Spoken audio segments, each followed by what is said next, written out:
Welcome to a Fallout 76 episode. Today is June 30th, 2020, and patch 20 is about to go live. So here are some of the highlights of patch 20. Today we have the first of the seasons, and you can earn score points to rank up and claim tons of new rewards. It's also going to run 10 weeks, and it's called the Legendary Run. Also, public teams begin today. And in regards to public teams, they've added a new option on the main menu for the Legendary Run, which you can access to view your Season 1 progression screen, keep track of your progress, and preview all of the rewards over the next few weeks. And just a bit of a recap on public teams. They can have up to 4 members at once. They can appear on the map where you could go ahead and join a team. You can also start your own public team when you hit the Create New Team button. And there's 6 goals that you can decide what your team's going to do. And I went over them in one of the last videos. You can go hunting, role play, events, exploration, building, or just run casual. Fly casual. Once you've set a goal, all the players in your current world will receive notification that a new public team is available. Obviously, if your team is full, they won't see that. As team leader, you can change your goal at any time using the social menu. You can also kick or block any players from your public team. And you can also invite your friends or other players to form a private team with you and then convert it to a public team. So that's good to know also. And now for the advantages of being on a public team. There are buffs associated with each of those 6 team goals, ranging from plus 25 XP for hunting legendary kills, and then beside it says 100% for a fully bonded team. That means you stay in the world and the 4 of you work towards that goal. And as your bond as a team rises, so does your XP or charisma, whichever of the 6 goals you've chosen. They will rise as you've been in a team bond. And the other nice thing is you and your teammates will not be able to build in each other's camps.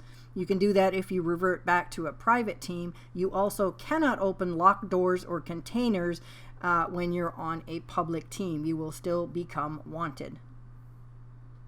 And next, Team PvP. We've adjusted the rules of Team PvP for both private and public teams so that a team member who engages in PvP with an outside player no longer flags their teammates for PvP. Instead, they must start PvP combat with the outside player individually to join the fight. This will prevent players from being dragged into PvP combat that they did not initiate.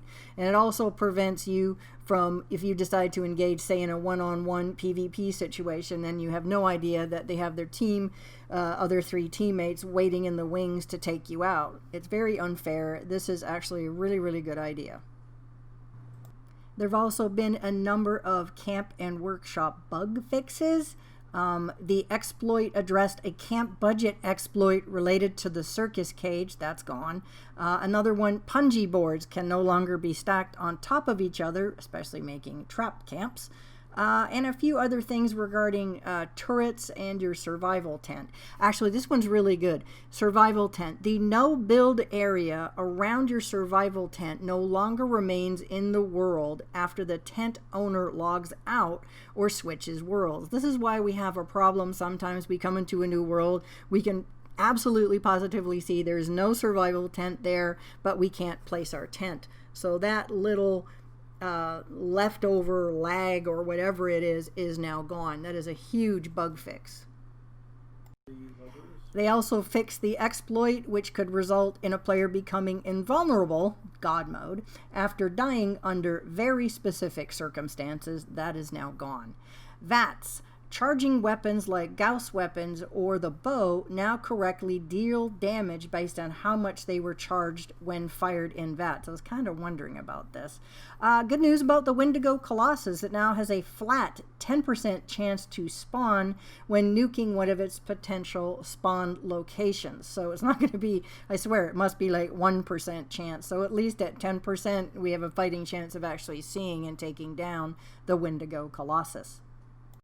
And for those of us who like the Under Armour plans and mods, they finally have added mod plans to the game for the Secret Service Under Armour. I know a lot of us have used shielded Under Armours, whether it's t-shirt and jeans, whether it's Shielded Brotherhood, Shielded Raider, everything. So it's very nice that they added mods, which you need to purchase with gold bullion, for the Secret Service Under Armour.